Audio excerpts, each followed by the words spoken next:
What's crackin' YouTube? This is your boy Shine, and what I have for you today is a startup strategy guide on the new map Buried. So what you want to do is you just get past the LSAT because you don't really need that, and head your way to the quick revive area. And then you want to go down to this little section right here and follow where I'm about to go, because most people don't know is that you can get the power on round 1 without buying anything. All you have to do is just follow this little mine shaft thing, and just make sure that you don't buy anything, and you be wary that there are 2 jumps.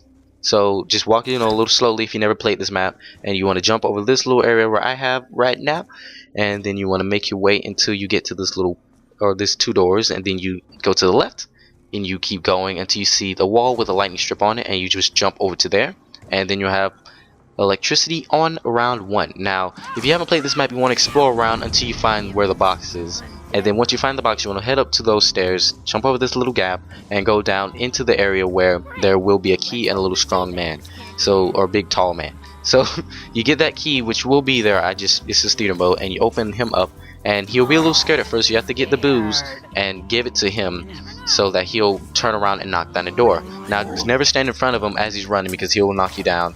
And yeah.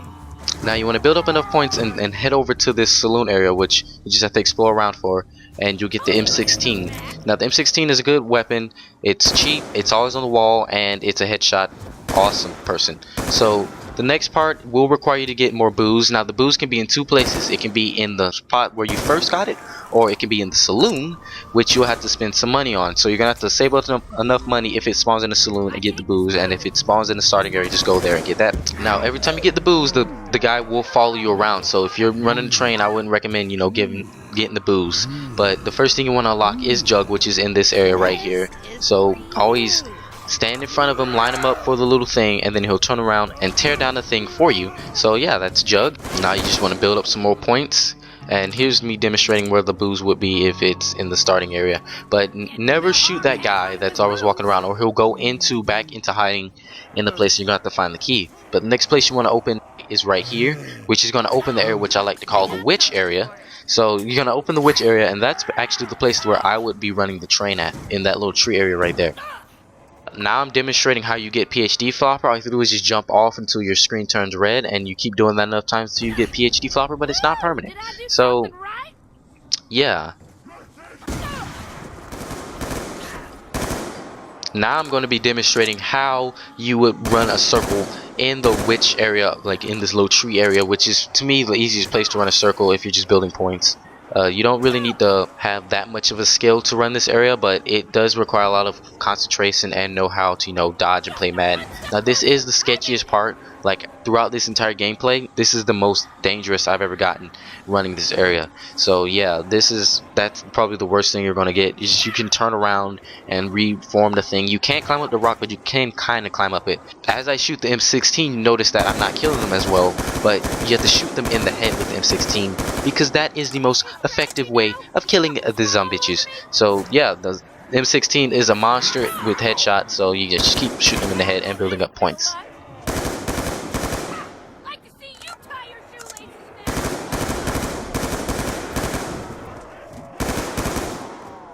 Once you build up enough points, like 3,000 plus, however, you want to open up this area, which is in the witch area, and this is how you get speed cola. Now I will recommend that you get the first 3 perks, which I got now, and also get the vulture raid, which I'll show you how to get later. But you don't really need meal kick or anything else. You just need those first 4 perks. Then you want to open up this area, which is in the witch area, with some bottle of booze, and then you want to get vulture raid. This is called the church where the vulture raid is in.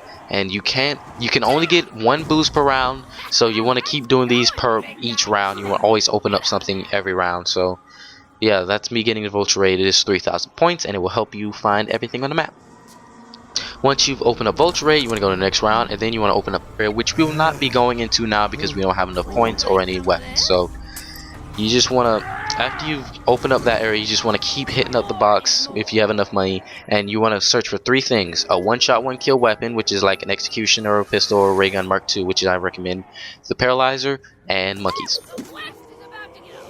Now I'm just demonstrating how to open up the weapons cache. You don't really have to open this up, but I open it just because it's the last thing you have to open, and I just felt like doing it. So you can open up the weapons cache, and I'll explain that more later. if you actually move the box, most likely the box will spawn upstairs. So this is me demonstrating how you would go back upstairs where the quick revive is, and all you have to do is just buy one little thing and you will get upstairs if you just follow this area.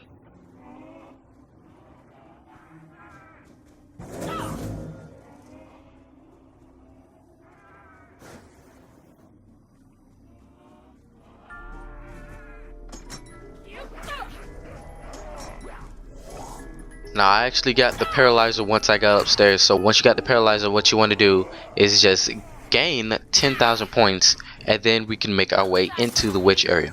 Now this is pretty tricky because you're gonna probably need a lot of ammo. You don't want to run out of ammo in this place. You want to just keep following this area that I'm going to.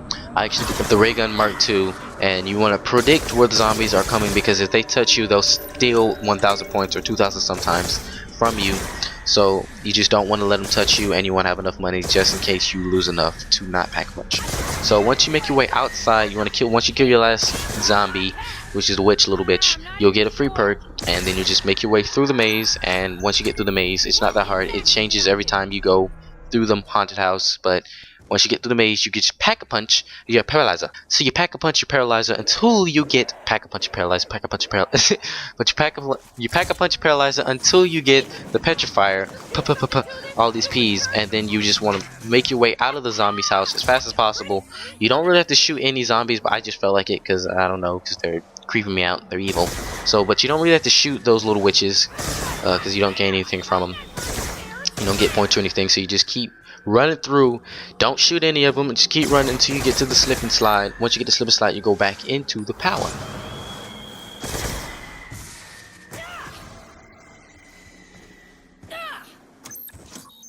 After this, you're pretty much set. So you want to make your way over to the saloon where I'm about to go, and then just open that little place over here. And I go to the right, which you don't want to go to. You don't want to buy that bowie knife because it's really not that worth it. But you want to go to the left and head into this little area, which is perfect for camping with the paralyzer, because you get this little spot where you can dip out if you get a little claustrophobic, and you just get these long 2 narrow hallways just in case you need that extra space. But yeah, once you camp in there, you pretty much set. You just keep camping in there. You can buy whatever you want at the end of the round, you know, say one zombie, and as I demonstrate here, you can just, if you want like the Galvan Knuckles or anything, you just pick up the chalk from that little weapons cache, go to any of the question marks, place it on the wall, and then you can buy that little weapon, and they give you 1,000 points for each gun that you put down. So that's pretty cool. And then yeah, this is just me round 29 camping with the petrifier and my ray gun Mark II upgraded with 6 perks. I don't really have mule kick, or you don't really need a third gun. So yeah, this is a really cool place to go. You don't really need to use your secondary that much. You just need to use the petrifier, so you really don't need ammo. But if you do need ammo, all you do is, you know, throw some monkeys, and then that's what the monkeys are for. You throw the monkeys and you get your max ammo, and that's only if you run out on your secondary, which probably won't because you'll be using the petrifier. But that does overheat at times at, you know, around 100, so that's when you want to use your secondary, but you don't really need that because it has infinite ammo. But yeah, this strategy is pretty easy. I actually found myself not even caring about the, you know, the gameplay that much. Like, you know, I put my laptop right in front of the TV, so it had most of the screen was blocked. I was on YouTube, I was on Facebook. I wasn't, you know, paying attention. I had the sound entirely off, so I didn't know what was going on. I didn't know what round it was because it was blocking the screen. And yeah, I was out here foolishly checking if the round ended or whatever, and then they bum rushed me in the middle of the round. So what you want to do is just don't ever go out there, you know. If you ever go outside, don't go out that way, go out the back way. And yeah, watch out for crawlers, because that one killed me too. Like, one crawler spawned behind me or something. But yeah, I just wanted to, you know, pause the video right here to show you how much wide open space I had to run, or I could run, but I couldn't go forward or backwards. So yeah, just sticky ass zombies. And then I shot this guy multiple times, and he's just staring at me like he don't give a fuck, because ain't nobody got time for that. But yeah, that's basically it. I really didn't care that I got down because I was getting pretty bored. It's a pretty easy strategy. You can run that circle, but I would recommend that. And yeah, so if you like this video, don't forget to comment, rate, and subscribe. And I'm signing out. See you.